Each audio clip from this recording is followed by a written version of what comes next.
Heavy rainfall in the Kalehe region of South Kivu province in the Democratic Republic of Congo, DRC, triggered landslides and caused rivers to break their banks, inundating the villages of Bushushu and Nyamukubi.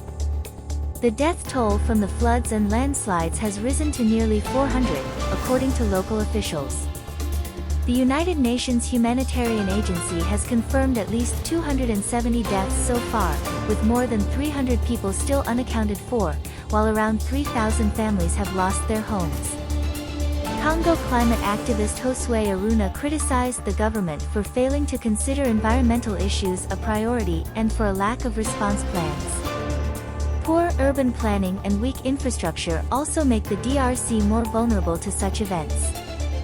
The UN's climate experts have said that warming temperatures due to climate change are increasing the intensity and frequency of Africa's rains, increasing the destruction wrought by floods and landslides that were already common in South Kivu.